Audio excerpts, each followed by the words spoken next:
So you didn't tell me. Oh, okay. We'll talk. Oh, Good evening. And welcome. She's got it. She's got it. Is it on? Can we bring that up? There we go. Oh. Technology. Isn't it great? See, we don't have to think about these things. You could just tune and do a concert. Now you got to think about, wait a minute, the live stream goes on first, and then you have to wait. All these things you didn't have to think about. Is that any better? Okay. All right. Well, I'm just going to keep talking. Thank you for coming. It's great to see you all here, and it's a real pleasure to be here at Hermann's to present these two great works, The Soldier's Tale and The Fiddler's Tale. Now, The Soldier's Tale by Stravinsky is quite a famous work, and it's performed quite a lot. It's actually a bit of a conducting exam.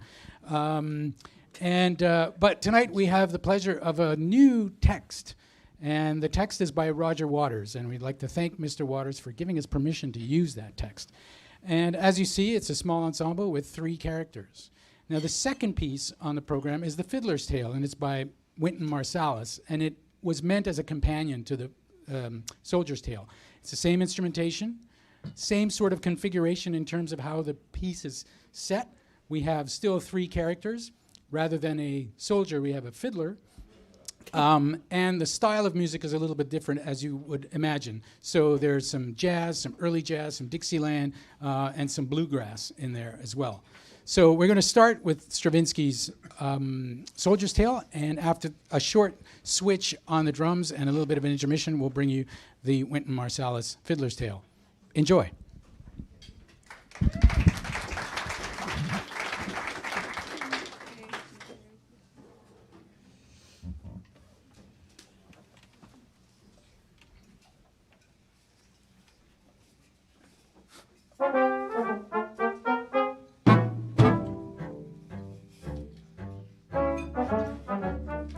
Down a hot and dusty track comes a soldier with his pack.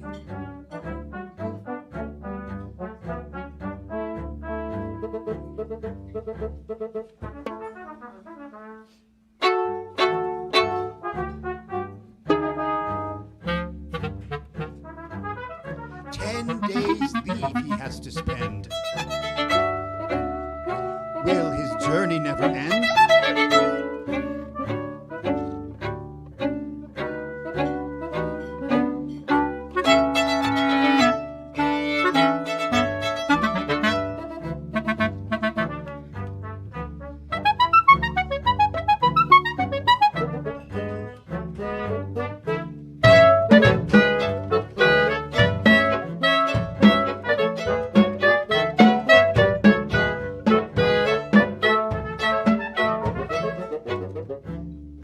Marching here, marching on his way.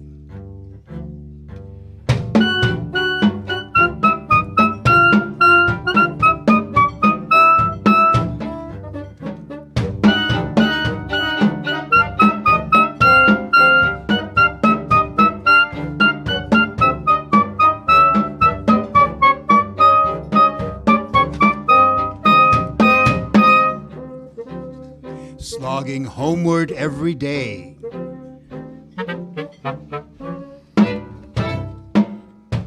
But soon, very soon, he will be home to stay.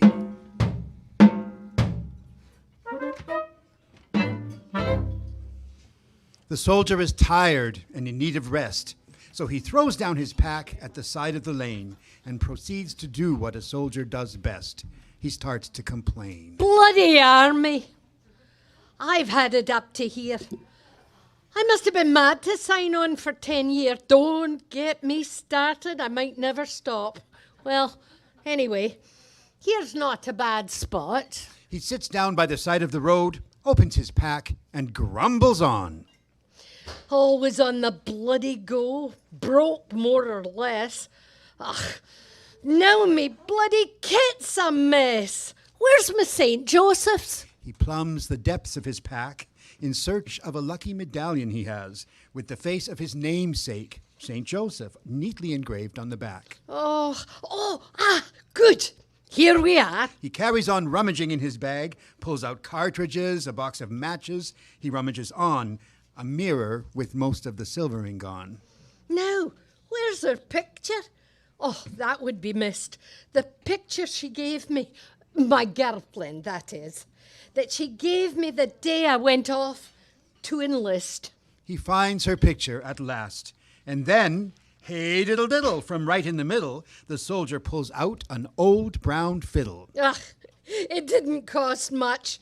The tone is not rich, but you have to keep screwing it back to keep up the pitch. Oh, but once in tune, oh, by God, listen. Well, judge for yourselves. Just sit back and listen.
As you can hear, the soldier plays very well. Even out here in the back of Beyond, he has attracted an audience. A little old man who carries a butterfly net. A little old man, dear friends, who is, in fact, the devil. The devil stopped to listen for a while. He's intrigued. He quietly approaches the soldier and touches his arm. The soldier, startled, springs back in alarm. Oh, you gave me a fright. Apologies. Excuse me. Could you by any chance be persuaded to give me your fiddle? What? Don't be daft. Oh, why would I? No way. Very well, then I'll buy it. What if I pay?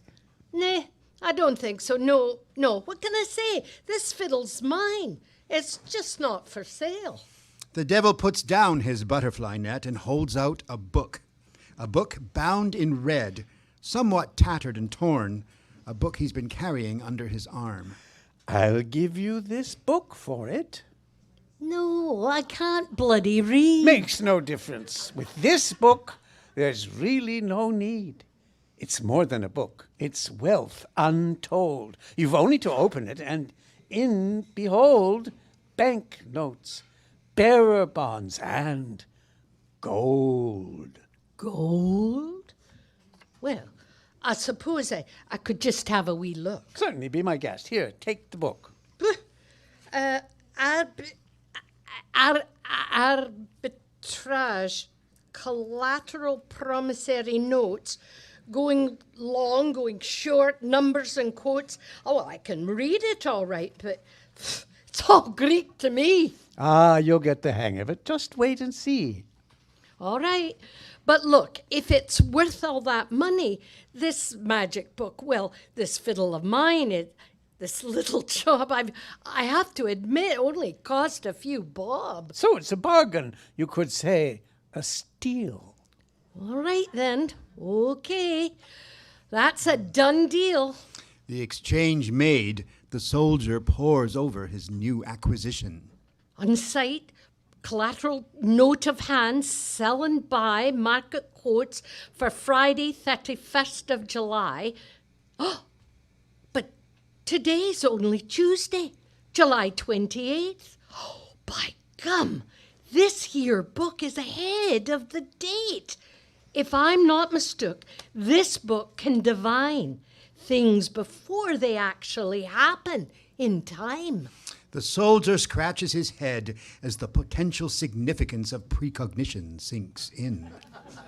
Meanwhile, the devil has been scraping away at the violin, but producing only, I'm afraid to say, a series of hideous squeaks and howls. Ah, please, dear chap, please come back to my place. What do you say? Why, what's up? What's up?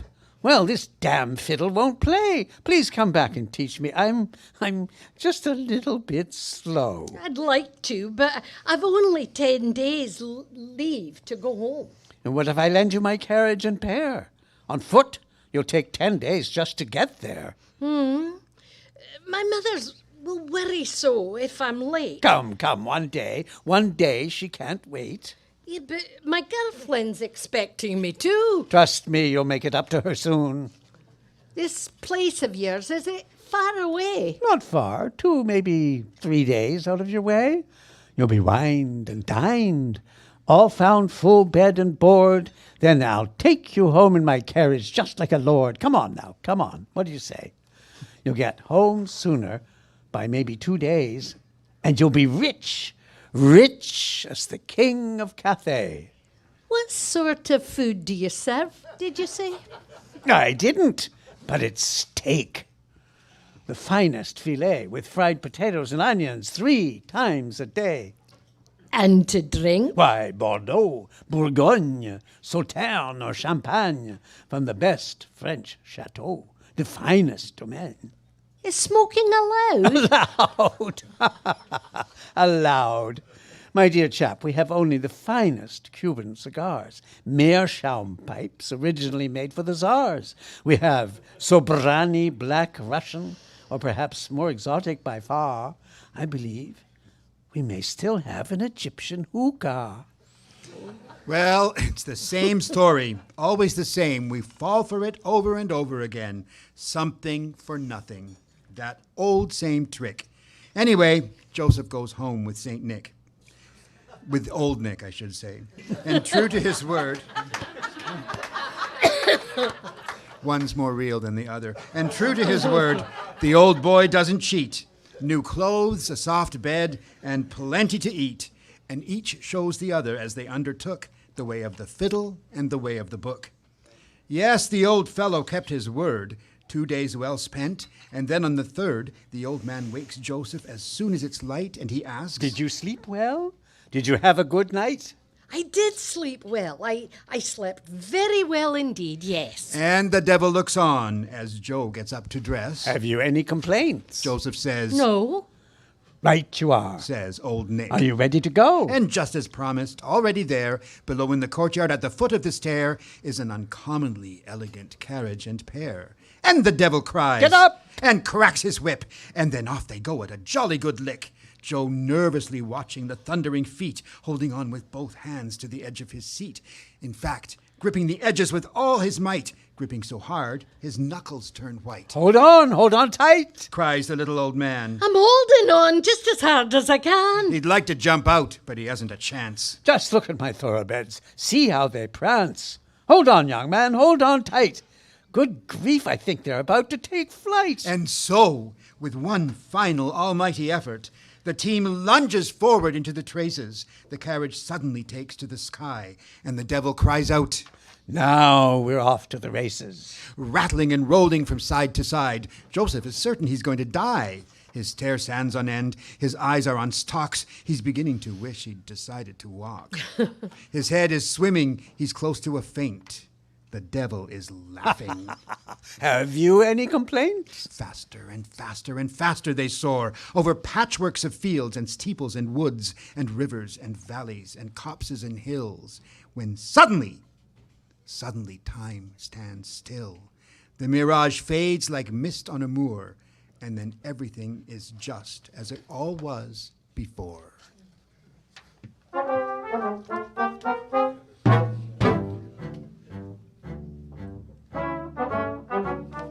Down a hot and dusty track comes a soldier with his pack.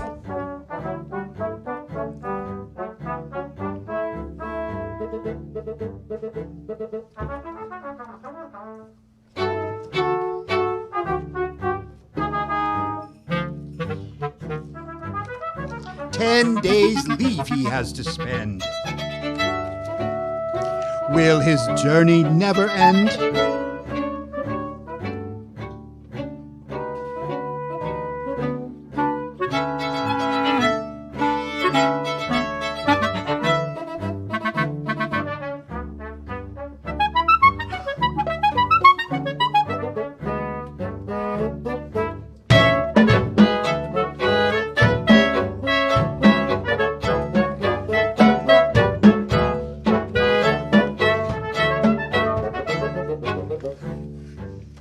Marching home, marching on his way.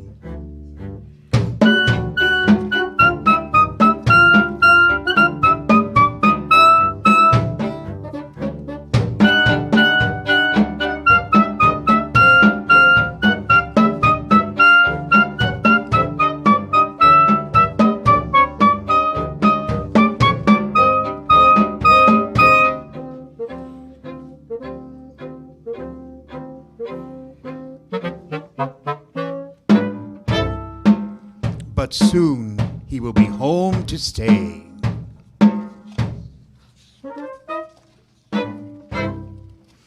Eventually, Joseph reaches his home village. Oh, home at last. Hurrah! Oh, look over there. There's Mrs. Gray. Hello! Hello, I say. Hello there, Mrs. Gray. Well, that's strange. She doesn't hear me, poor old cow. Oh, she must be hard of hearing now.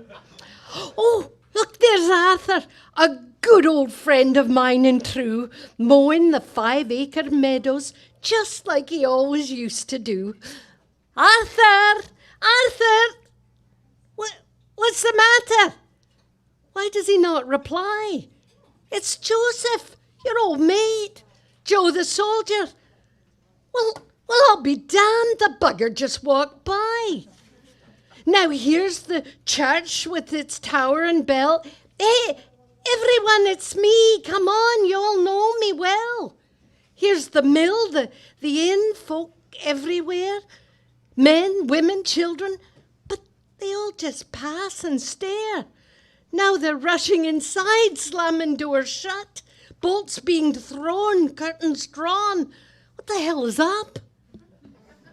I'll go find me ma'am. She'll know what's what. Oh, there she is. Hey, Mother. What's up with everyone? Hey, Mother, it's me. It's Joseph, your son. But his mother just stares. Then she screams and turns and runs away. Joseph can't believe it. He's appalled, struck dumb. And then across the road, he sees his fiancée. Running towards her, he starts to call out, then he stops. She's married with 2 children. Finally, the penny drops. That dirty, rotten cheat. I've rumbled him at last. It wasn't 3 bloody days, 3 bloody years have passed. Now they're all taking me for a ghost, a spectre, dead gone, a corpse among the living, no longer friend or son. Oh, that cheat, that dirty, rotten cheat. What a fool I've been. Well, all right, I was tired and hungry, but to listen to the likes of him, I should have had suspicions. I should have known he was on the diddle. But like a fool, I let him talk me into my old fiddle. I'm done. I'm fucked. Oh, excuse my French. But I gave up the whole of me life, me mother, me friends, my village, and of course me future wife. What a bloody dunce I've been. Look, nothing but closed doors. I could lay my hand on him. I'd give that cheap what for.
The soldier, disconsolate, depressed, has left the village of his birth and wanders aimlessly about the countryside, no longer feeling a connection with the earth, severed from his roots like liquid on a hill.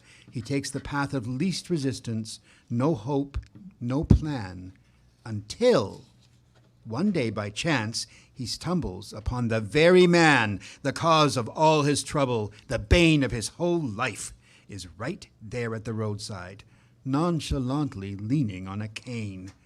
The soldier draws his bayonet and rushes to attack. The devil, quite unmoved, implacable, stands his ground and just stares back. Ah, you dirty, rotten cheat, it's you.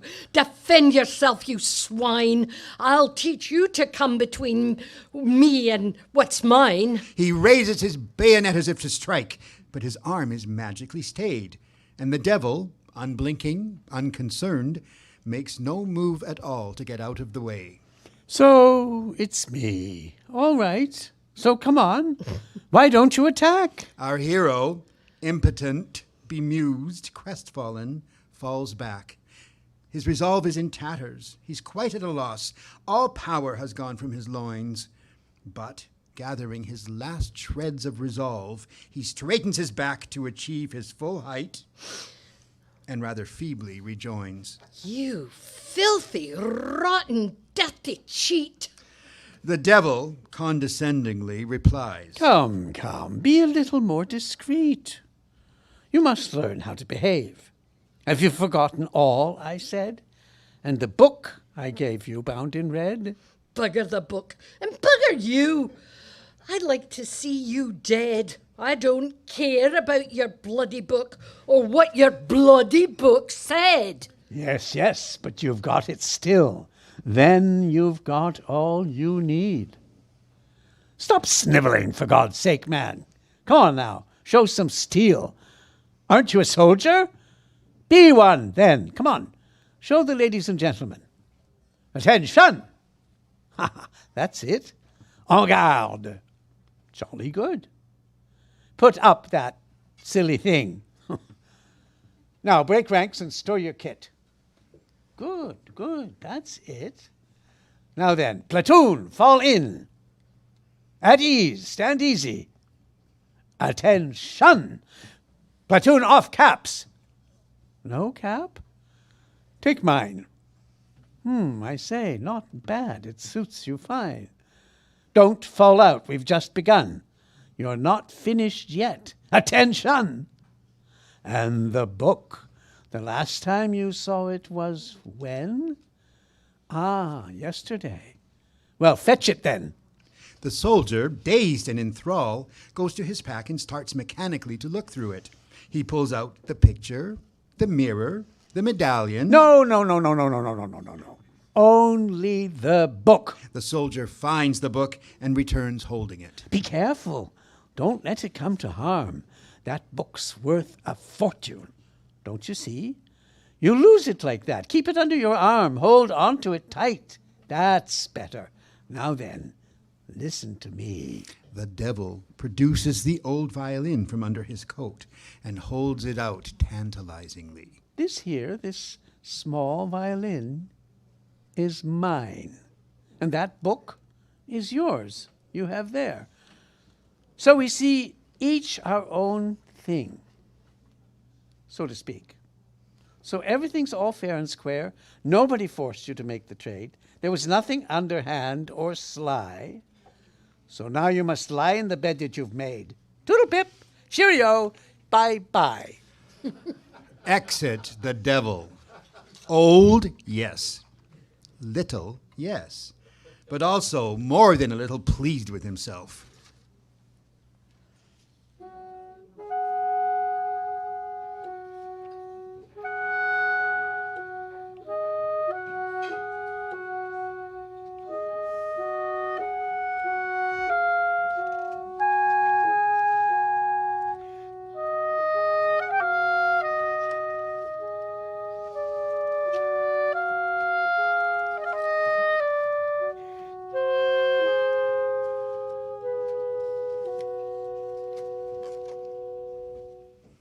The soldier, slowly coming back to himself, sits under a tree, yawns once or twice, staring into the void, then opens the book that lies in his lap.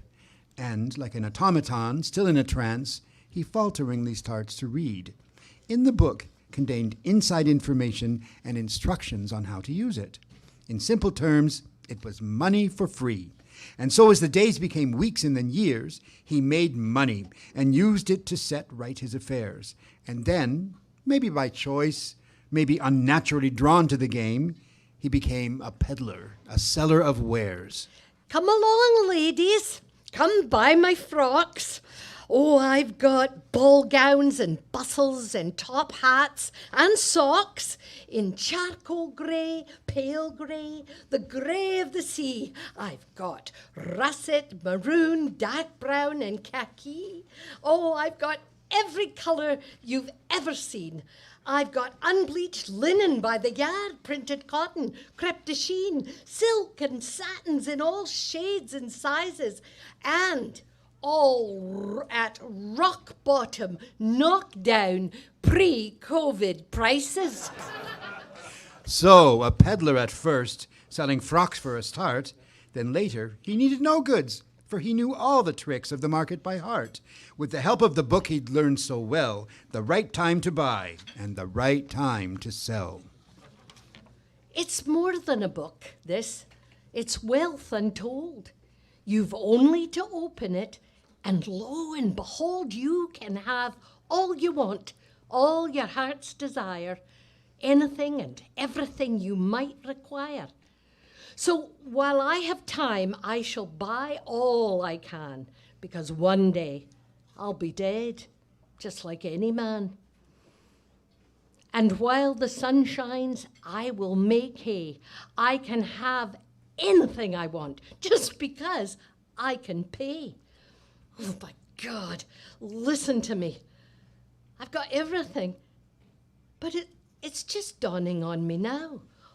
All the things I can buy, you can buy, that wealth can provide, well, they just seem to leave you feeling empty inside. And to get things, well, I'm ashamed to admit, I've had to behave like a bit of a shit. I've had to climb over the hopes of others, sometimes the hopes of a comrade or brothers. I've lost friendship and love so precious. And why? To accumulate stuff that I could just sell and buy? Oh, to have the things that I had before, the real, true, good feelings. That I have no more.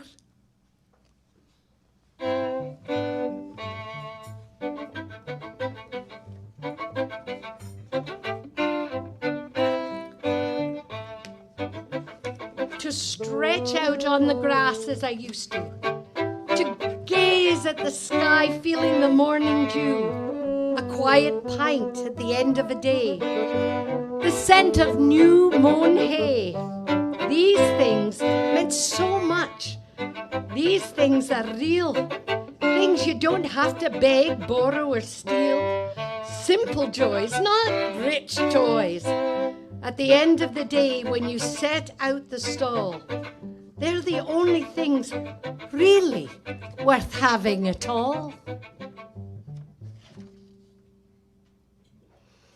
Hey, Satan, you bastard! You cheated me! Look, what the hell can I do?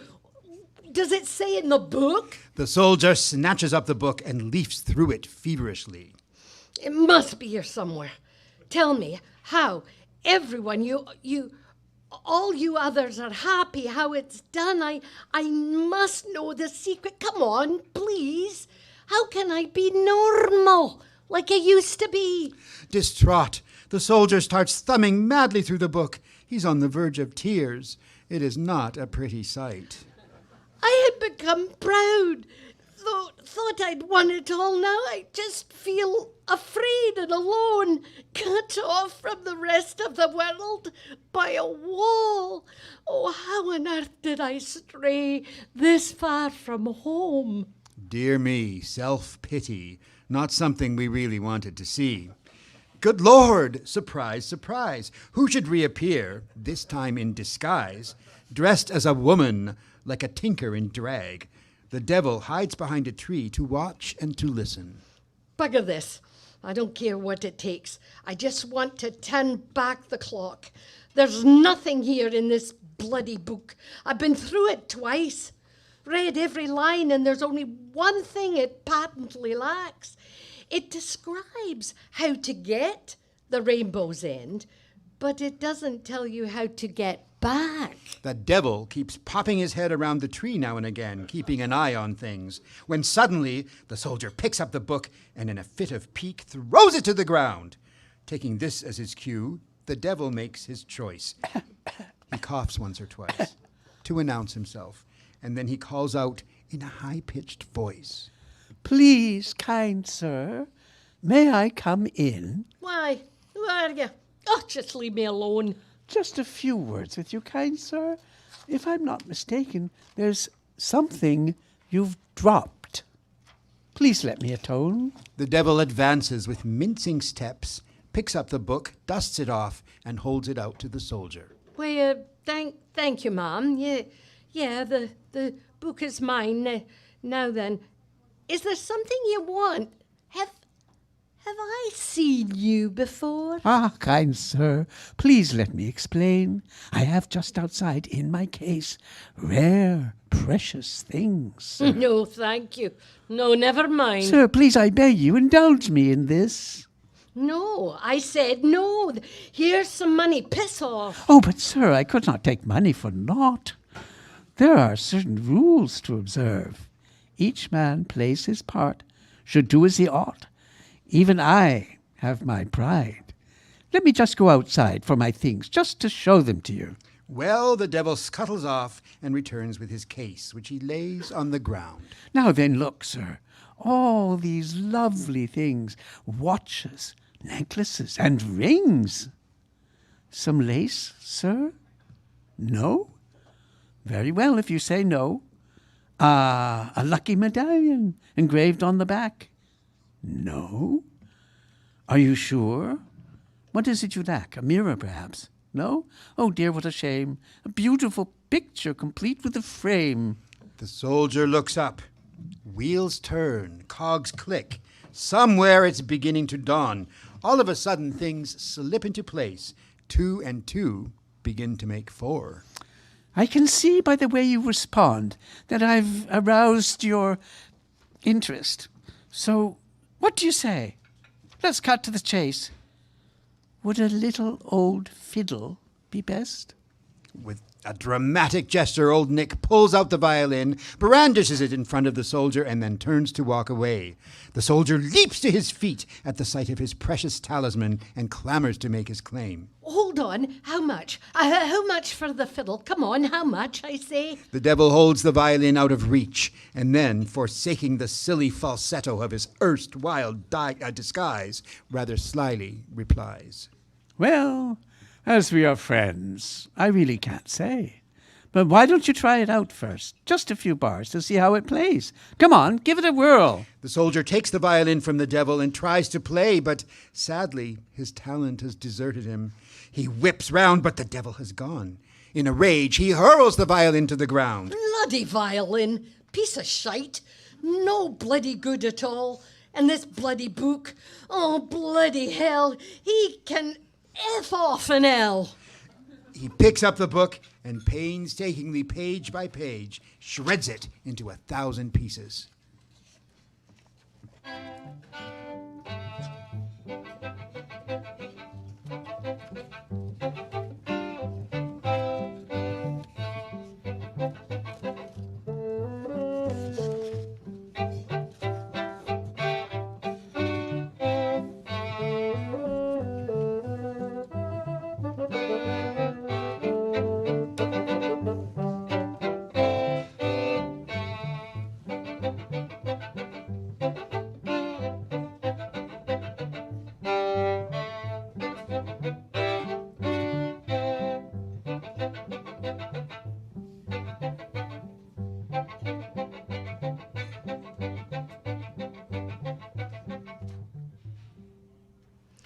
Not to be gained here. Come on, son. Might as well make a start.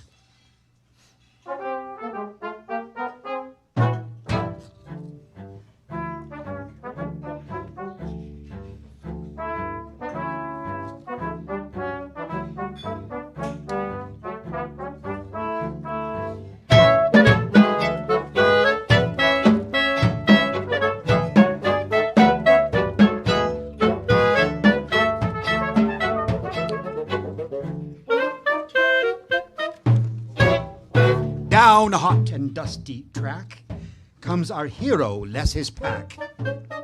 Trudging on and on and on, many, many miles he's gone. Over hill and dale he goes.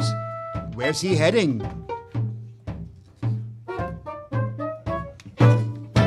No one knows. He doesn't even know himself. He's rudderless upon the sea. No bearings now, no guiding star, no promise of a welcome fire, and all the trappings of his wealth gone, discarded with disdain. Not one bauble left. He is, to all intents and purposes, an ordinary man again. But what now? Unencumbered by the things he had before, he's free to wander, free to knock on any door, to make a new life if he can, to become a better man. So things are pretty much the same. Nothing much has really changed, except, of course, he has no pack, no past, no burden on his back.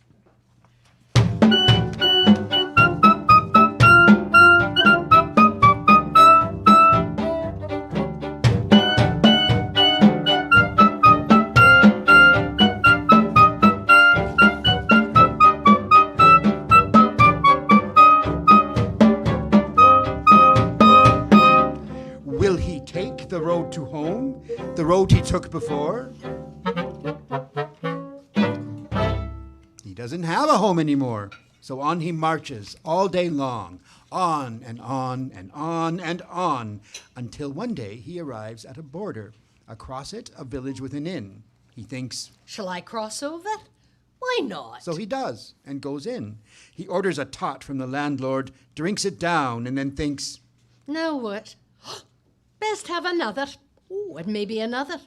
Landlord, come here, fill her up. befuddled, he gazes around him. Muslin curtains tied with silk cord, oak paneling and fine leaded windows. It's obvious he must be abroad. A gentle breeze stirs the curtains. He's just beginning to doze, when suddenly all hell breaks loose and shatters his peaceful repose. It really is an awful din. Someone in the street starts to bang a drum, apparently because someone, yes, the princess of the realm, the only daughter of the king, lies ill in bed.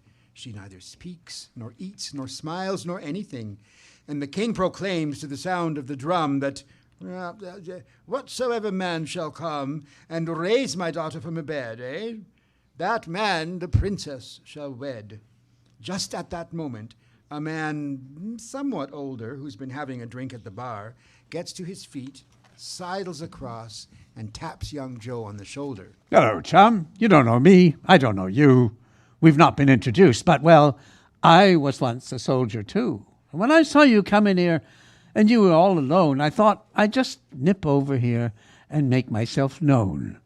I said to myself, have a word with him. He looks a bit down, a bit peaky and thin. Who knows, this could be his big chance. A lovely young princess, beautiful, gay. I thought this might be his lucky day. I'm married, worse luck. It's no use to me. But you, my boy, you're young, you're free.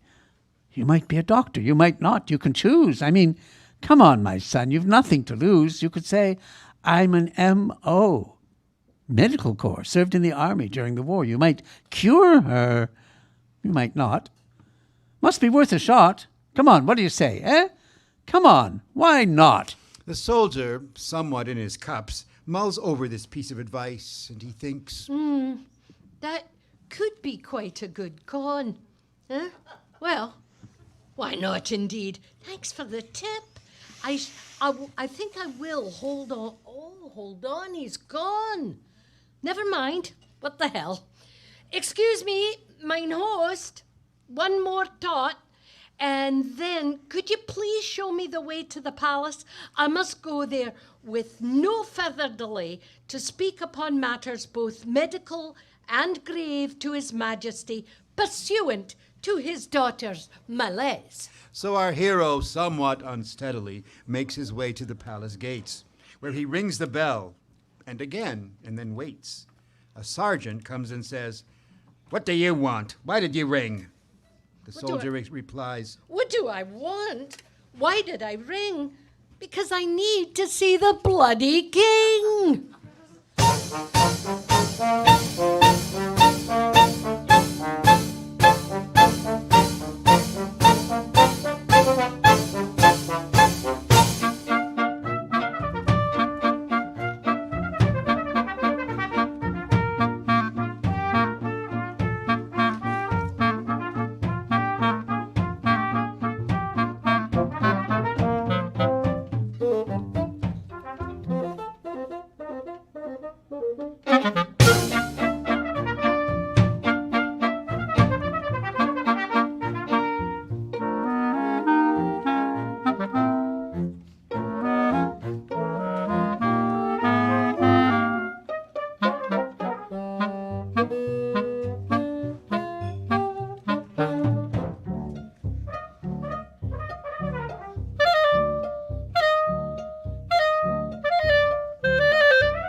So it was all arranged for the very next day, in a room in the palace where the princess lay.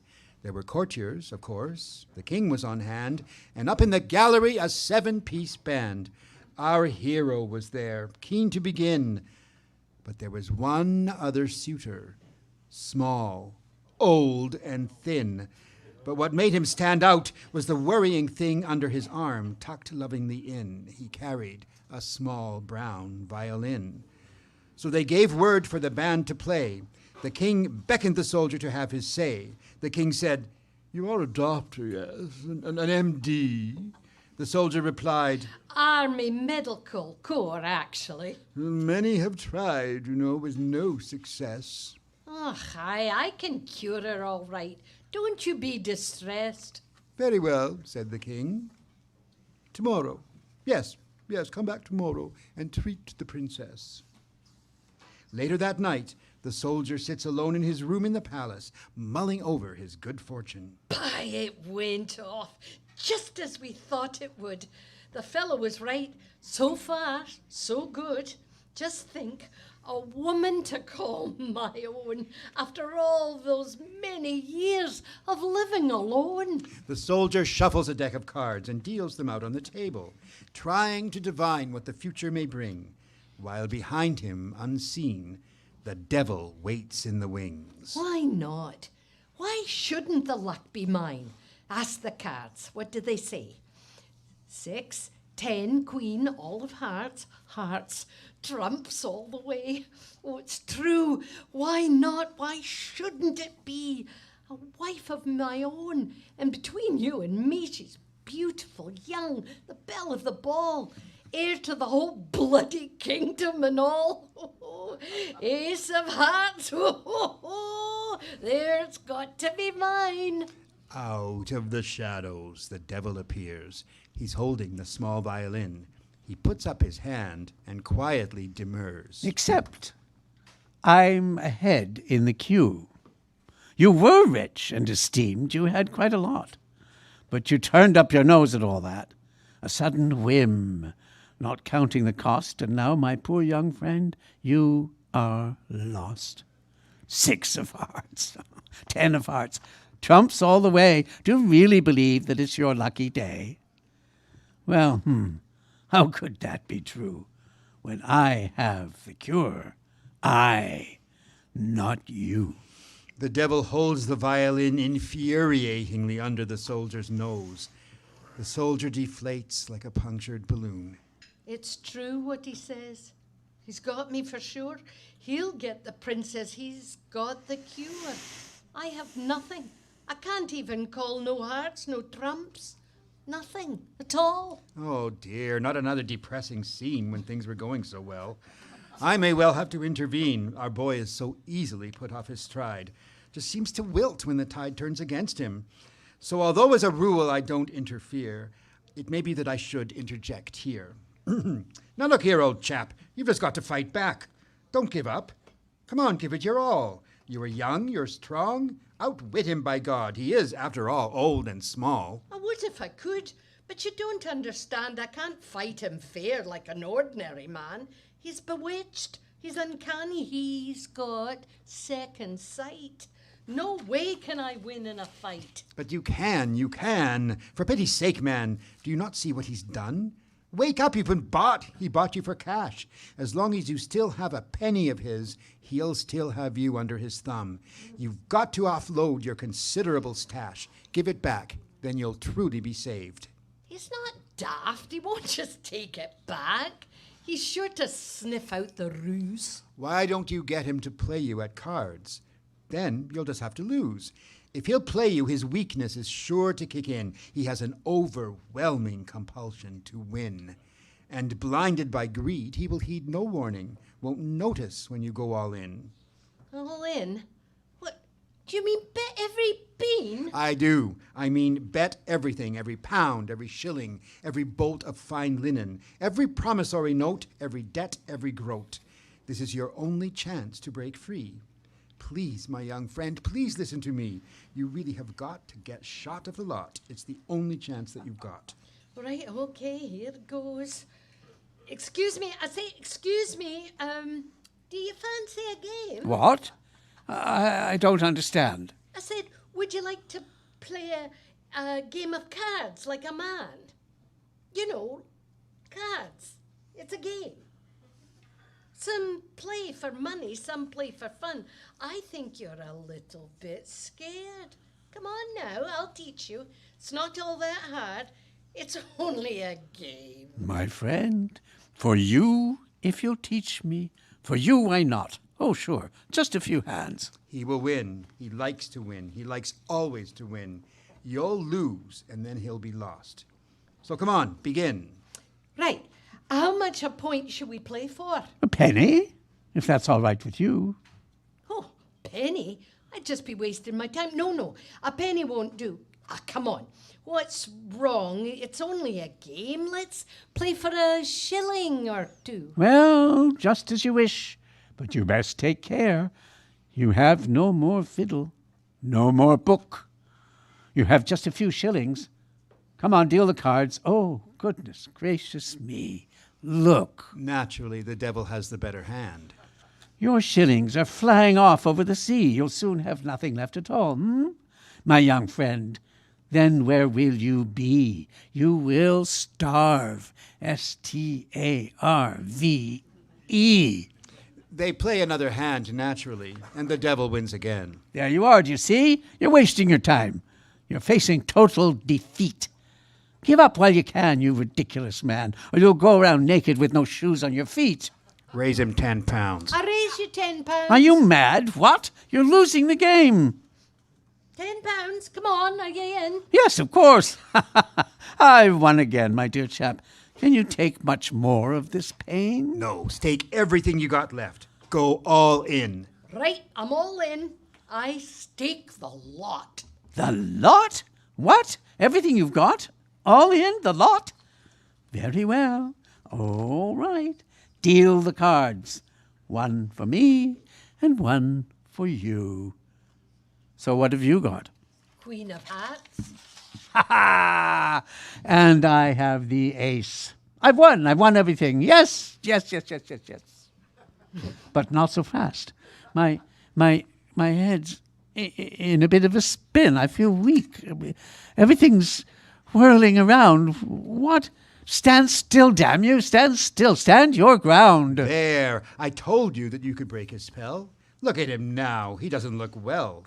Offer him drink. That'll do him no good. Say to him, here's to your very good health.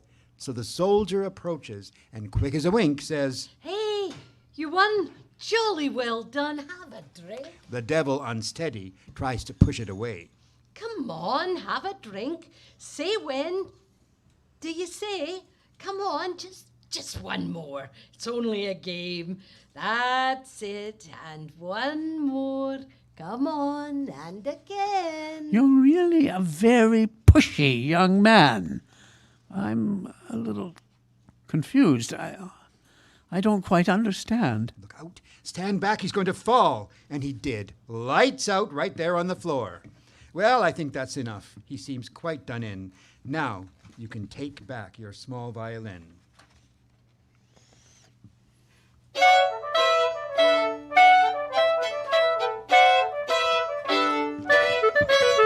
Light floods the eastern sky. A new day dawns. The cloud over the kingdom lifts. Shutters swing back. Inhale. Ah, the scent of hope hangs sweet upon the breeze. In the palace, courtiers, corridors, very eager to please, flit hither and thither. Birds sing. Crowds throng at the palace gates. Mothers, fathers, children on shoulders. The sergeant polishes his buttons in the sun. The townsfolk jostle for a better view. Something's coming, something new. Princess, we can safely say, your savior is on his way. So now he will come to you. For now, there's nothing he can't do. Now that he's reclaimed the cure, now that his heart is pure. Unshackled from the bounds of avarice, he has reclaimed his life. And now, finally, dear friends, here he comes to claim his wife.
The soldier, with a confident air, enters the princess's room, takes out his violin, makes sure it's in tune, tucks the instrument snugly under his chin, takes a deep breath, and begins. The princess lies unmoving like a corpse, but when he plays, she stirs. She turns her head, opens her eyes, she breathes, and then she smiles. She yawns, then laughs, and sits up as if waking from a trance. And shaking out all of her auburn hair, she takes the floor to dance.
So, first a tango, then a waltz, and finally a ragtime.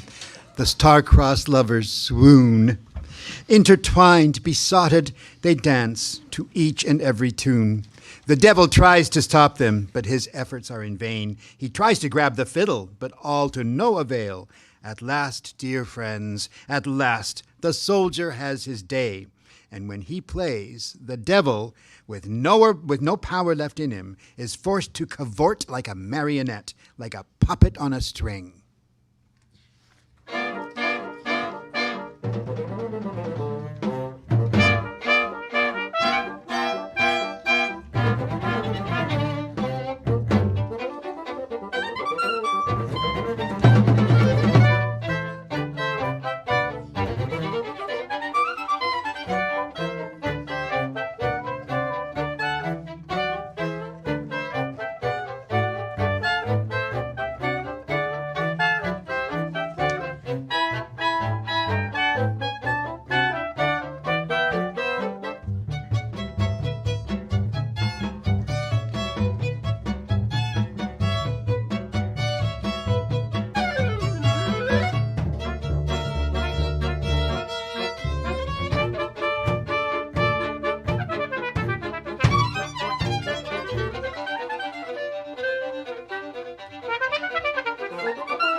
The devil, confused, frustrated, incapacitated by drink and defeat, staggers about like a drunk on the street.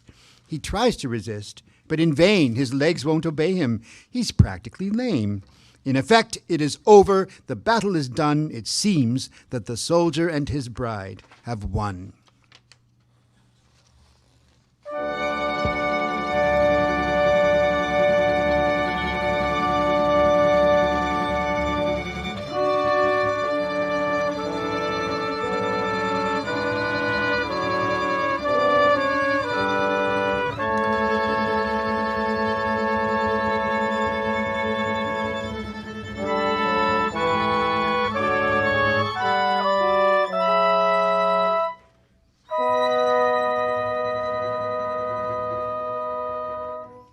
The devil recovers some of his wits. He may be exhausted, subject to fits, but he is, nonetheless, still in the end, still obsessed with thoughts of revenge.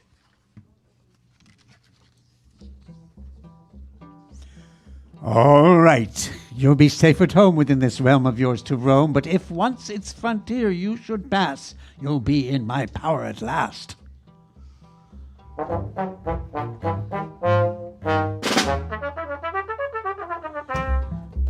So you need not push your luck too far. Then, my lady, you might find yourselves back in bed again. And as for Soldier Boy, you can't pretend that you don't know my patience is now at an end.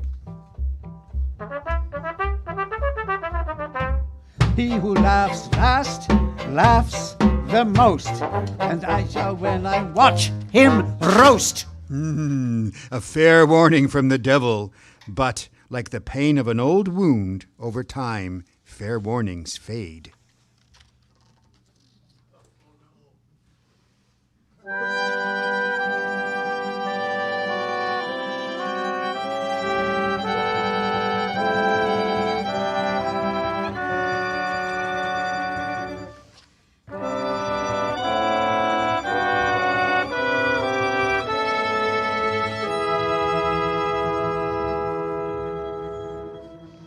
So, spring, summer, autumn, winter, and so on and so forth, no man can have it all. Just be grateful that you've received one invite to the ball.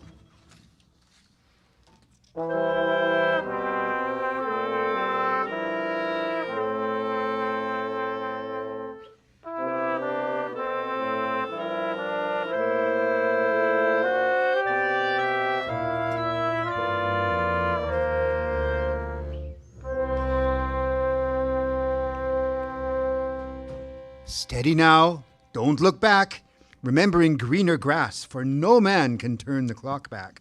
No man can change the past.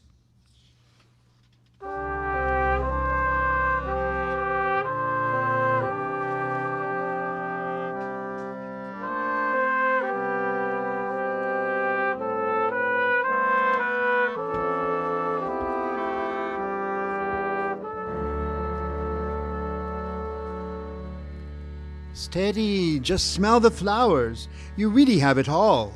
Look not across the border. Ignore the siren's call.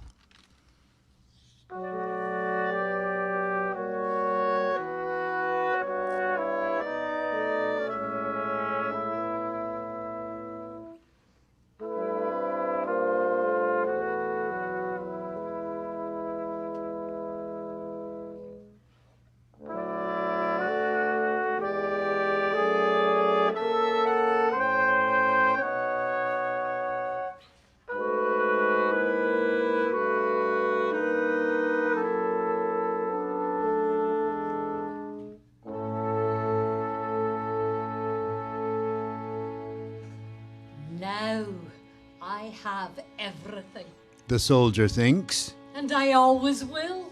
But one day, the princess says, I know so little of you still, who you really are.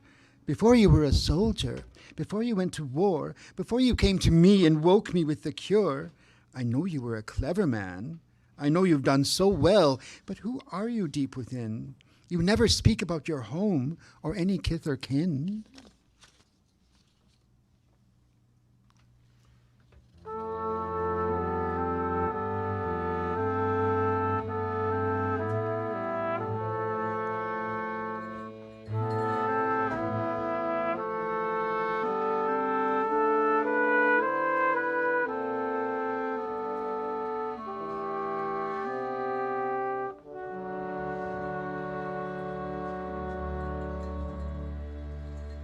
Well, a long time ago, when I was just a lad, I used to share a cottage with me mother and me da.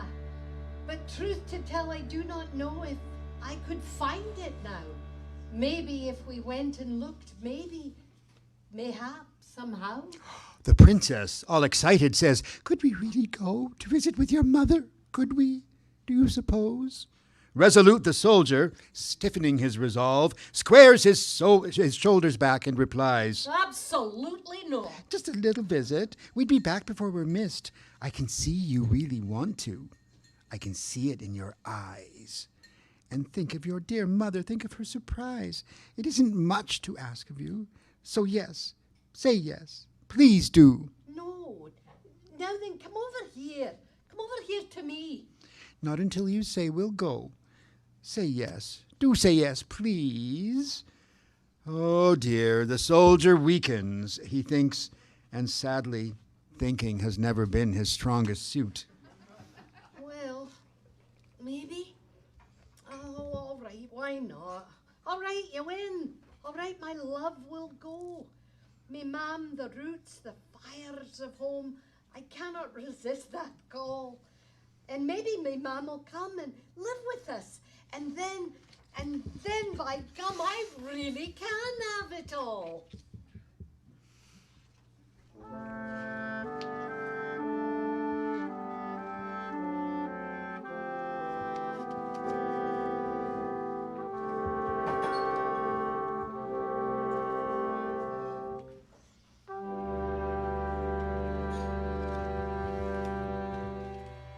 And so off they go. I know, but they're on their way. They're nearly there. There is a hint of danger in the air. He's gone on ahead to find the frontier. She's a little way behind. He calls to her, almost turns back, then has a change of mind. Caught between two different loves, between two different times. Alas, he cannot help himself.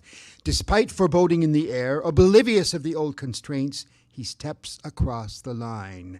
And there, leaning, patient on his cane, the soldier's worst nightmare. Excuse me. Head inclined in condescension, wearing his best smug Sunday grin, the devil beckons him with crooked finger and leads him down to Hades with a small brown violin.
Turn around and take it down. Come on.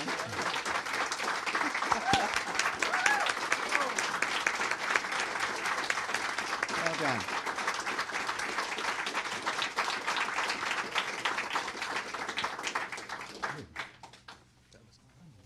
That would be the intro.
Oh, thank you.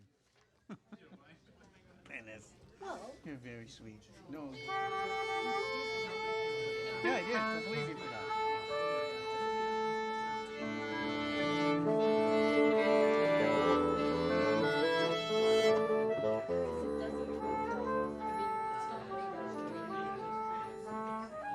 No excuses. I just forgot.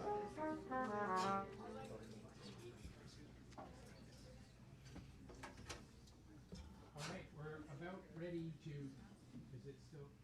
Can you hear me? There we go. So we're about ready to start the second half of Marsalis, but before we do, just a few thank yous. First of all, we'd like to thank Hermann's for allowing us to be here this evening. So thank you to Hermann. And we'd like to thank Ashley for all her help with light, sound, and live streaming. And to our friends Glenn and Jackie for helping us out with rehearsals. Here, here. So enjoy the second half. This is Wynton Marsalis' Fiddler's Tale, who, by the way, just turned 60 just a little while ago. The fiddler? Oh. I feel so old now. Bitch.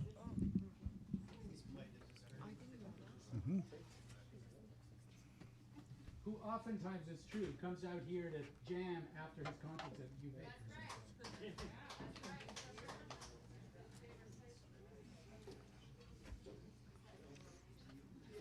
We should have asked him to read it. It always starts somewhere. In this case, up in the sky. But with the turning of the earth, up in the sky can become down in the sky. Either way, the subject is war. Here it is. A rather shining individual appears. He beams like Klondike gold, but he is made, part by part, of absolute darkness. Some say he is slick and sticky.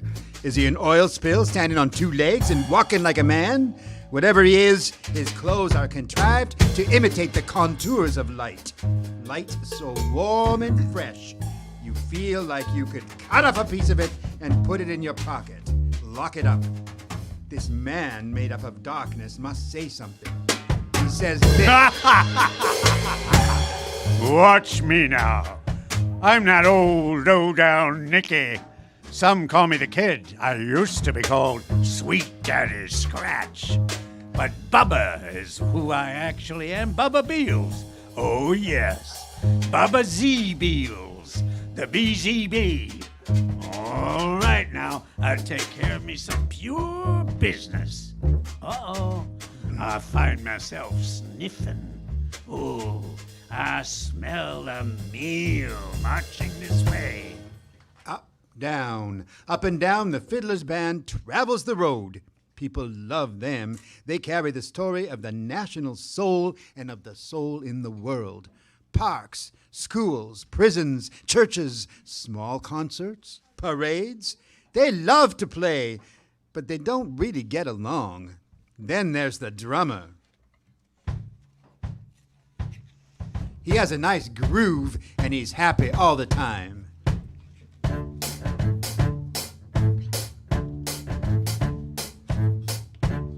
The bass man doesn't really say very much, unlike the bassoonist who talks non-stop in everyone else's register.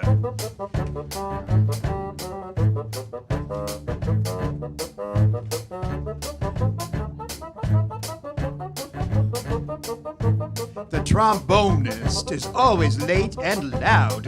He wants to blow that bassoon right off the bandstand.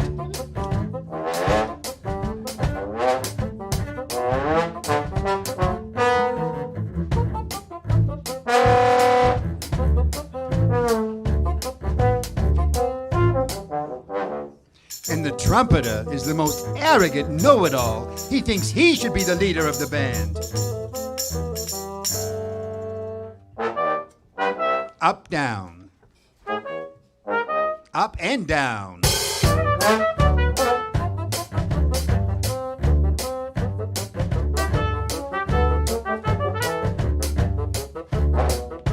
The clarinetist reads books. Perhaps she's an intellectual. She finds the others boring.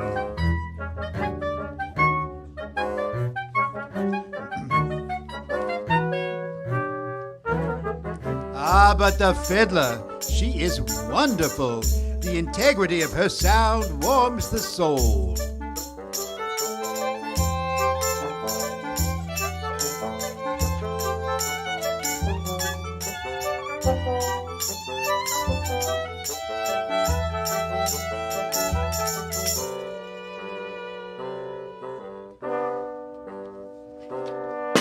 Listening to her taught them all how to play together.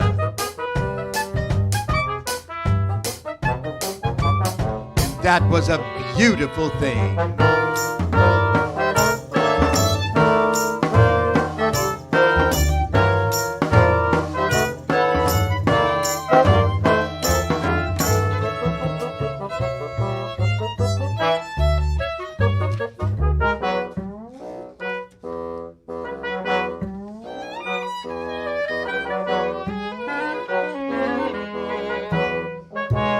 Up, down, up and down.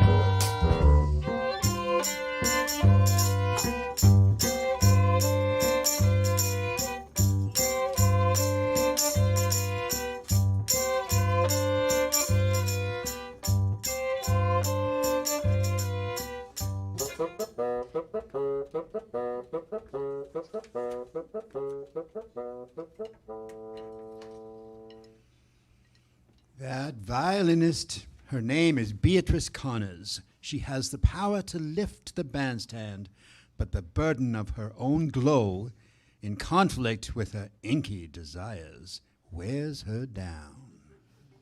I'm angry at this business. I hate the nature of success, but I'm envious of it. No. I just want more people to enjoy like this tune by the legendary fiddler Uncle Bud.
She's floating on a dream cloud of celestial notes. Bubba Z. Beals approaches. He is almost moved by her softness and her power, but being moved is not his line of engagement. The BZB begins talking with her. I'll slip into her soul through the window of need. She wants to be known. I'll tell her I recognize her. She will be surprised. I'm surprised you recognize me. See what I'm saying? You gotta watch him. You gotta watch that BZB. You've heard of me. Well, now that's unusual. Now I tell her I've heard of her many, many times. That makes me feel good. But even if you didn't know who I was, we would still be out here playing. We're not giving up. Now I drop the payload. I tell her she is, oh man, just so great. Then I tell her I wish she made recordings, that I'm in the music business myself, and even I can't find her sound anywhere. I would just love the opportunity to sit alone with a recording and sink down into the invisible glory of her sound. Oh, you know how to say it, don't you? But there's no invisible glory to our music in the business world. We sound too good, but they say we sound too old. Learn to share, my dear. Learn to share. Don't be a snob. This is the way it is. I just want to play. Everyone wants to play, but the question is not who plays, but who pays. No one ever pays quite enough. They never, ever pay enough.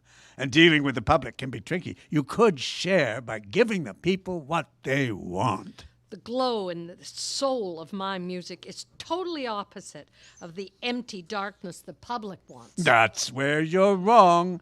They want light because they produce none of their own. They want to be full, not empty. The people just want to participate, not to disappear when the lordly sun comes up. Like all the stars of the Milky Way, they don't want to become anonymous at every dictatorial sunrise. People want to rule something, even if that something is a hole under the ground itself.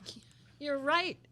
I used to play in the subway, even with all the noise and filth. When I picked up my instrument, I felt like I ruled that world. There you go. That's the connect. You and the public. They participate as they reflect your light. The moon, the full moon is a complete circle of absolute appreciation. There you go again. I bet you don't know how good that sounds. Oh, yeah, I do. I'm the BZB. Who? We'll scratch our way back to that later. This is about you. Now, what did you just say?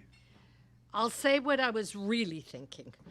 Well, look, I used to be ashamed of wanting to be appreciated, but now I know that's stupid. Let me tell you what's not stupid.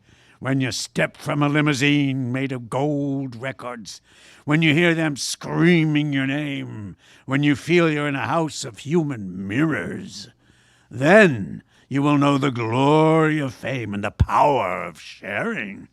Everything will march to your beat. My dear, your beat.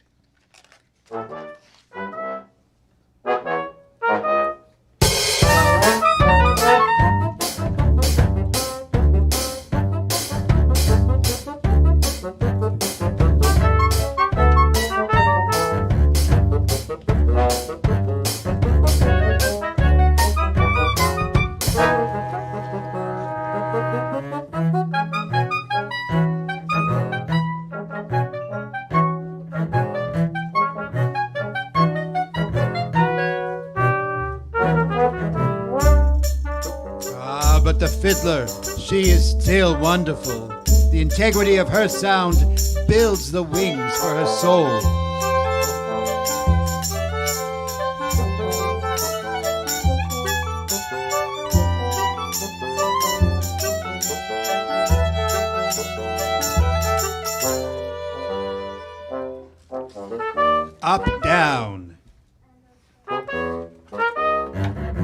up and down.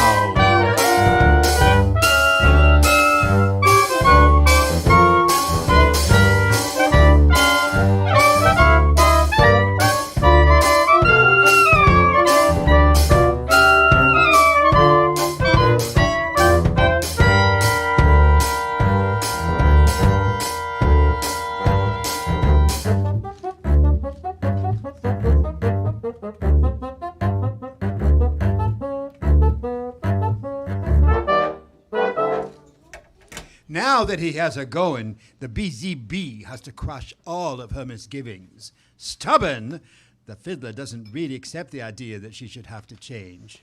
All you need to do, my dear young lady, is listen to Baba Z. Beals. Why should I listen to somebody with a name like that? What does the Z stand for? Zephyr? No, zero, baby. Oh, no, negative. Oh, no, positive. In business, nobody argues about anything except my middle name. Any number from 1 to 9 is defined by how many copies of my middle name are lined up behind it and in front of the period.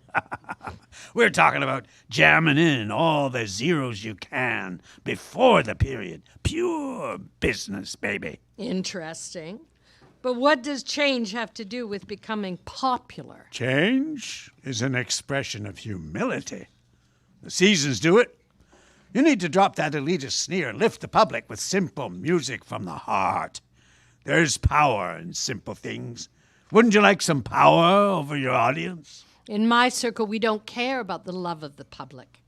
Well, actually, we do. I hate to admit it, but I would definitely like to have that power. Who wouldn't? Admission, my dear, is very good for the soul. I know where there's power to be plucked, like a violin string. Give me that old violin. I will give you the power to be born again. Millions will love you. Come on now. The violin. Good. Hey, I feel the sun coming up suddenly. That is your choice. Up there. The sun? What am I supposed to do? Not much. Just reach up, stick your thumb in, and twist it out like a light bulb. Make the world black.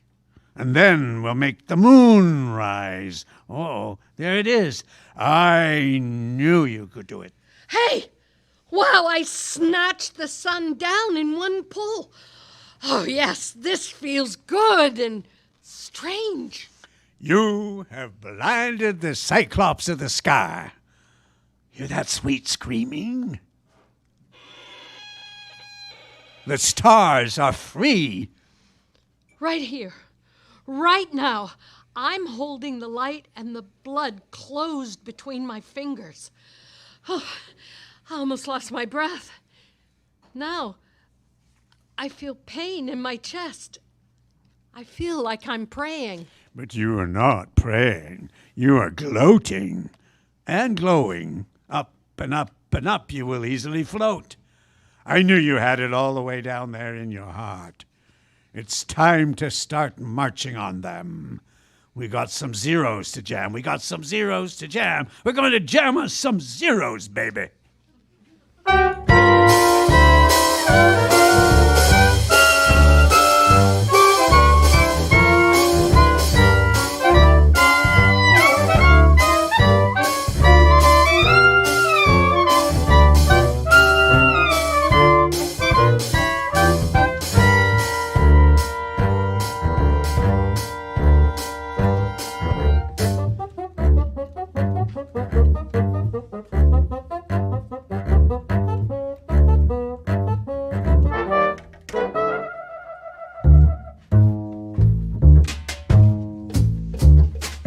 Beatrice Connors is now a success. 5 years running, but she's not satisfied. She's not Beatrice Connor either. The BZB changed her name to the Beacon. Then, to emphasize her instrument, he called her the Beacon with the Bow. In the promotion, he wanted things to read more snappy, so the advertisement said, BZB presents BWB, Badness with Beauty. the beacon with a bow. I thought that gave an appropriate level of fraudulent sophistication and pulled them in. I'm not a snob, you know what I'm saying? So he accepted the whole mob. From country to country, everybody loved the beacon with the bow. They loved the beautiful with the bad. Enthusiasm, hysteria, worship, actually. You would have thought that she was the savior. She even That's used to come enough. into Let me break it down. But I was going to. Did I stutter? What did I say? Let me break it down. This is not your story. Let me break it down. The devil always hated narration. So he humiliates me like this. Like this. I'm going to get him good. My time will come. I told her corruption is a job just like everything else. But she started crying and carrying too much nasty mouth for me. Now I can't finger the fiddle. When I pulled down the sun, the corrupted blood and light stuck my fingers together. I have scraped my heart out and mutilated myself. You didn't say that when all of those stadiums started filling up and all you had to do was play a few notes here and there. You sat on your famous rusty dusty in the candy store until you got a big fat stomachache, and now you want to... The argument is always the same. She longs for the days when she was respected and admired as a musician, not just a sex symbol who toys with an instrument on the stage. She is now so sick of herself and of the mansion of gold records. Her soul aches for something she once knew, the heaven of being with her old band.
Her soul wobbles. She has been played, had, and used from root to snoot.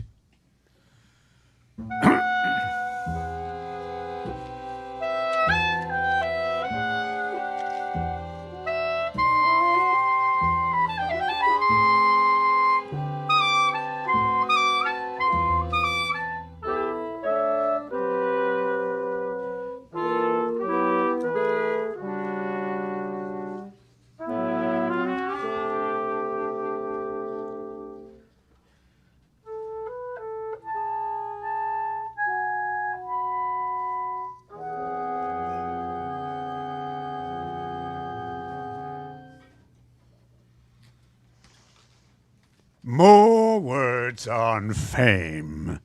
So much gratitude. So much glory. So much goodness. People in gratitude. P-I-G. People in glory. P-I-G. People in goodness. P-I-G. Think about that. What does all the wealth of fame add up to? This. Our international notion of knowledge. One more time. Our international notion of knowledge. O-I-N-K. Weigh that in your mind. But how, dear audience, do you weigh darkness? Do you have a scale? Do you? I thought not. Bubba, you bubble-headed liar, you used me. Here we go. Use or get used. That's the story of the blues. You're doing all right for somebody who pimped herself. Oh, no. I got duped. I was kidnapped from my audience, from my students, from all the talented young kids who looked up to me. I'm just a prisoner of your lies. Everyone knows I'm just doing your program. Right. Less than less is always worth more. Learning to whore might be a chore, but if you do it, you'll never be poor. You were exquisite. I have enough bitterness in me to turn my blood to poison. Calm down. Take pride in yourself. I did. I'll never take pride in that. You should. You were as good as they get. Remember your relaxed willingness to corrupt the young when they were in the first bloom of romance. You gave them a little bit of music and a whole heap of They were young, suckling pigs at the breast of spiritual pollution. So that's the mechanical pace. Don't whimper about the race. I find you disgusting as a steam a pile of waste. And I find myself even more disgusting for ever letting you use me until I stopped enjoying being used. Everybody's got to find something. I find myself smelling a very large meal. The little piggies will line right up, gleefully slaughter themselves, and dive, swine that they are, right into the oiled and shining moon of the stainless steel skillet. The crackling fire will turn into gold records, floating like circular sparks right up the back wall of the charts. All will be brought by BZB to the universal trough, where you will feed them slop. What can I say? Another pucker of joy in the dark cloud of my absolute happiness. Oh, BZB, how dare you be so good at what you do?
keeping $100, the fiddler anonymously donates everything she owns to charity. Stripped of all celebrity, she runs away to the south, where there is talk of a savior.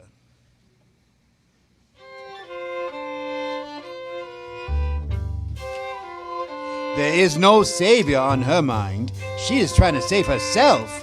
Somewhere down there, her old band is playing, and she intends to rejoin them. When she finds them in a little roadhouse, they pretend not to know her. What could I play anyway? I haven't put my heart on my instrument in years. My soul has become ash. I never thought I could feel this empty and dark. I feel like dying. After the band leaves, an old musician catches her praying and crying at a bus stop at sunrise. His name is Uncle Bud. The Uncle Bud? The great fiddler? I expect so. Why are you crying, darling? She tells him everything. Sometimes each word is interrupted by a guttural sob. The legendary figure whose tune she says she used to play offers his help. Oh, you can still play. That never leaves. All you have to do is one thing. You have to remember. Then be what you remember. I can't go back because I'm tortured by my shame. You've done so little for so long you think hating yourself is a mark of moral distinction.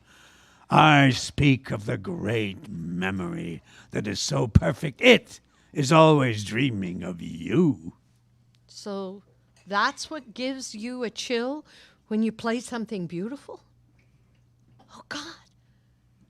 I've just remembered myself before I was a whore. The Savior, who is very ill, says that the great memory has to recall the world as it was before Baba Z. Beals got so strong. I didn't think the Savior was real.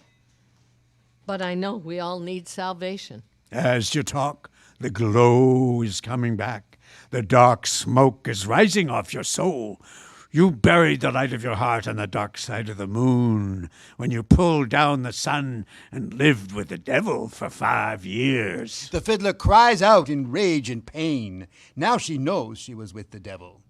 Uncle Bud tells her the fight with the devil will never stop. Uncle Bud, I can move my fingers. Uncle Bud asks her to close her eyes and get on her knees. He gives her a sip from an ancient bottle. It has the most beautiful taste she has ever known. This is the liquid of your soul, returned as a timeless river. Open your eyes. Her band is gathered there. Uncle Bud takes her hand and she stands. He gives her an old, old violin as the band begins kissing her loudly and melodramatically because there is so much feeling, there's too much to avoid the sentimental. You must go now to see the Savior. Play for him. You and your musicians might be the ones who can save him. Hurry, make a joyful noise unto God.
The illness of the land, the pollution of the times have sickened the Savior. He is too pure for the job. He cannot be cured by medicine. Only the celestial sound of sacred notes can cool his fever. Humbly carrying Uncle Bud's violin, the fiddler gets in line to see the Savior, who stands there in front of her. But the BZB. Why are you here? To see the Savior. I am a spiritual man. You smear filth on the meaning of every word you speak. And you know you can't play the violin. But I can play that one sweet song you taught me so long ago. It will make me known as a wheeler and a dealer who is also a first-class healer.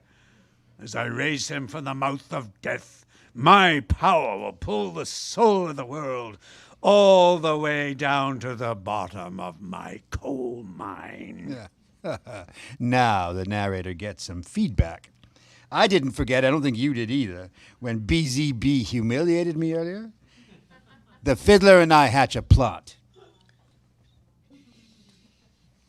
You see, Bubba once ran off screaming and disappeared for 3 days because he forgot to specially prepare his drinking water.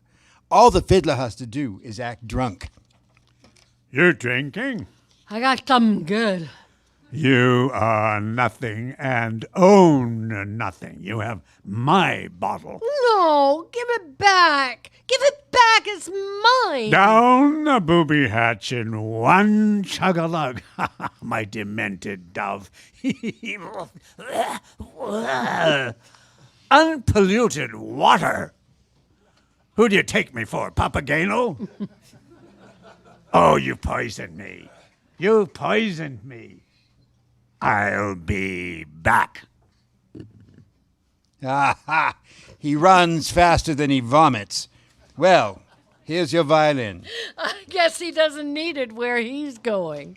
Ladies and gentlemen of the audience, I think this moment of triumph calls for a little bit of a concert. A return performance of the Fiddler's Band. Let the band play.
Musicians, you must play for the Savior.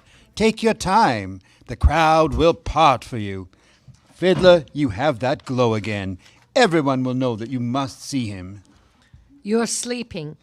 You seem to barely breathe. We're going to give you a private party. We are. The band. A party. We're going to play 3 dances. We hope they make your spirit tap its toes.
The music causes the Savior to levitate, and the sweat from his fever dries away. The fiddler sees that he has been renewed. He has that same look of impenetrable concentration possessed by the BZB, except there's no bestial quality to the gaze. The Savior is about to embrace the fiddler as Bubba Z. Beals returns, his clothes stained with vomit, and his face a kaleidoscope of rage. Give me that violin, you thief! I own you and everything you touch. Now I own the soul of the Savior.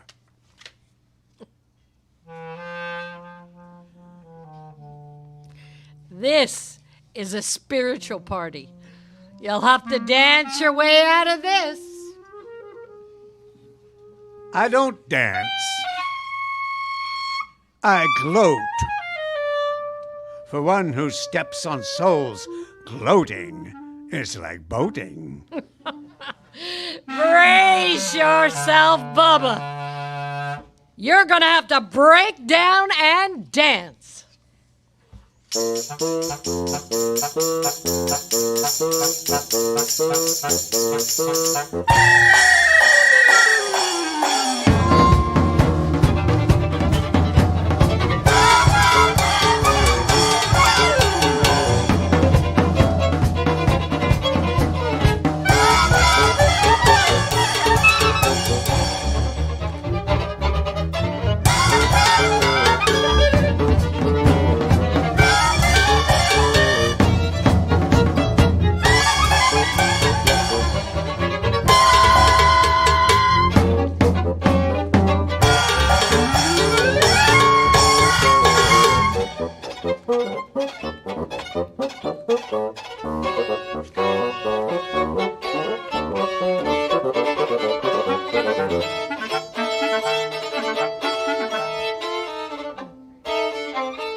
The music was too strong this time. The notorious BZB wobbles, tap dances, hot foots, twists, turns, and streaks out of there, his tail rising and falling like a machete in a killing field.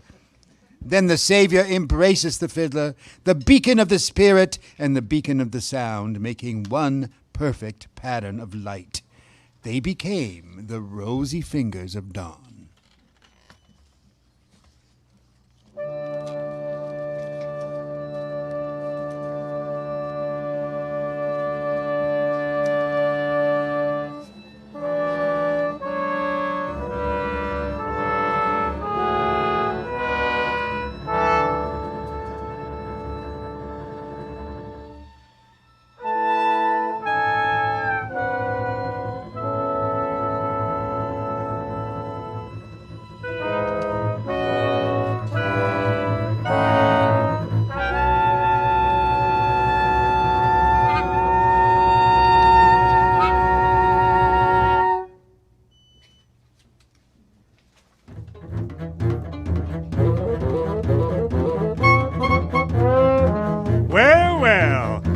Fools think they're so slick, yet my sins always stick.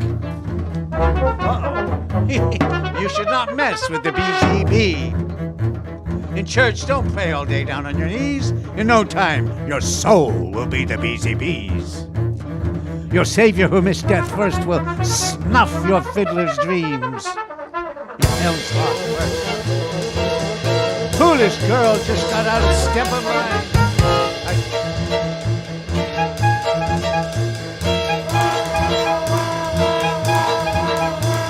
You should not mess. You should not mess. You should not mess with the BZB. You should not mess. You should not mess. You should not mess with the BZB. You should not mess. You should not mess. Should not mess with the BZB.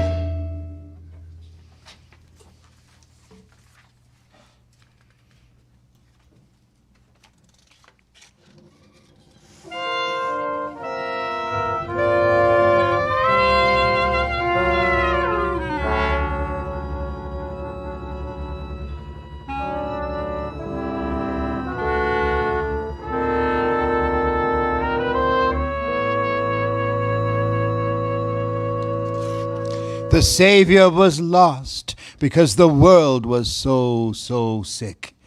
Through the perpetual flame of faith, the Savior is saved.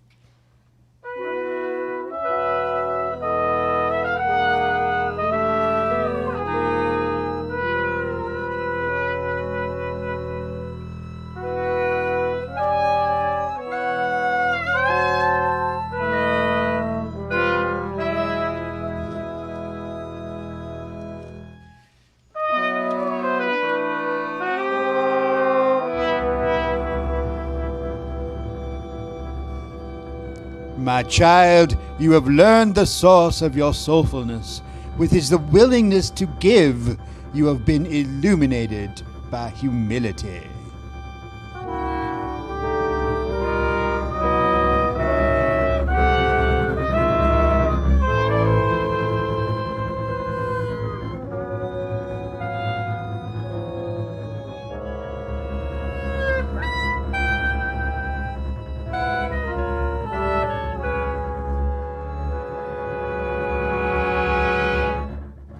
When you live in the great memory, there is no old, there is no new. There is only the eternity of the moment.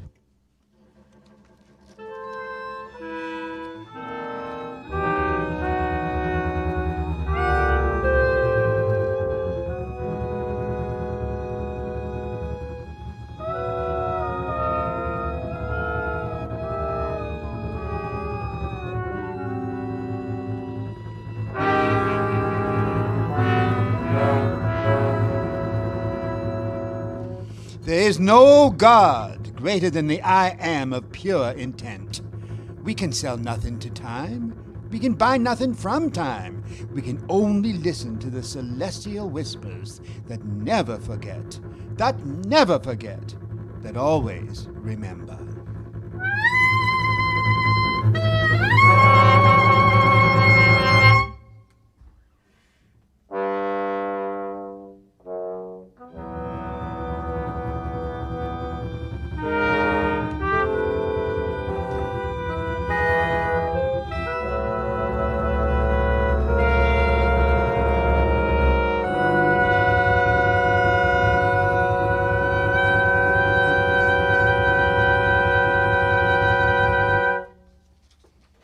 But Beatrice Connors is Beatrice Connors.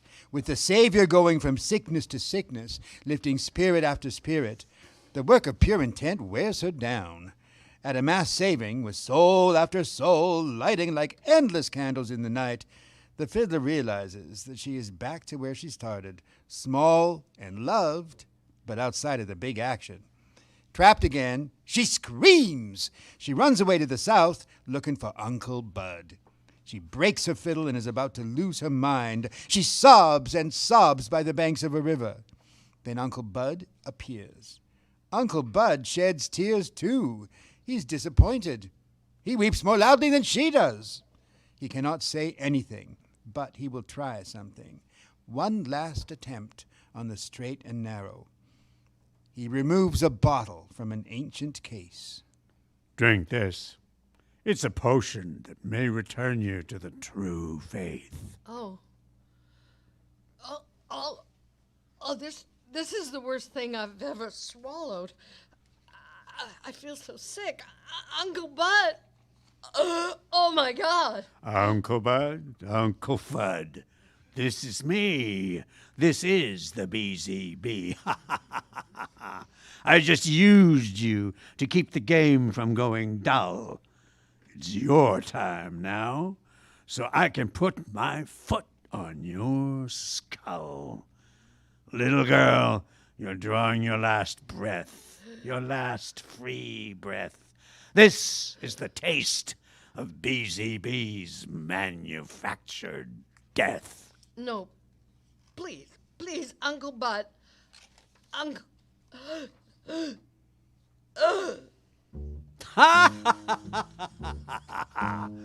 Yes, I'm coming up smokestack tall out of my hole.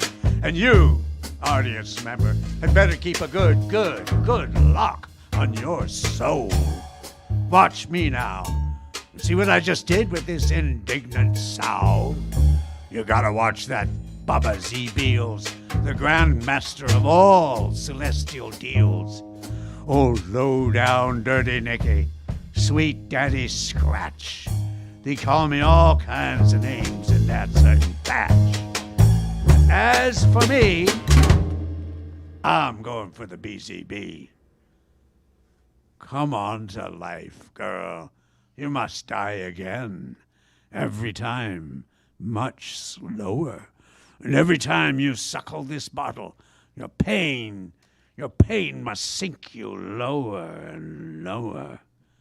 Fiddlers of the world, as for using the human soul like a jagged plow, it all gets down to one ongoing get down. This, forever, is my band now.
No,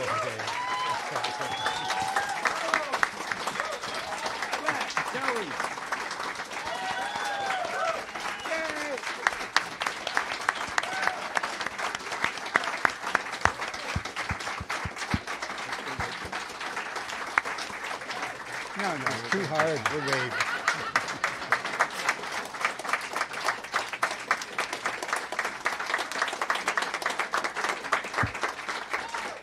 Whoa!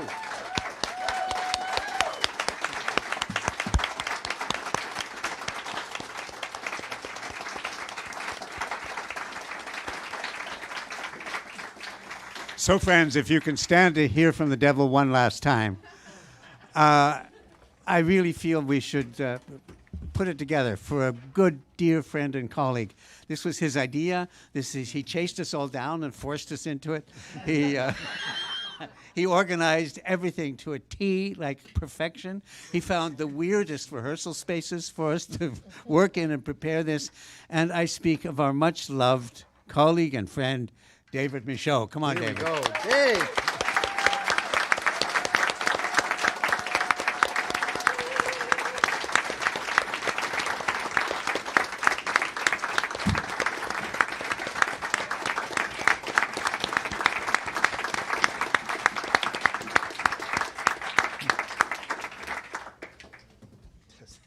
It's Dave's world. The devil just lives in it.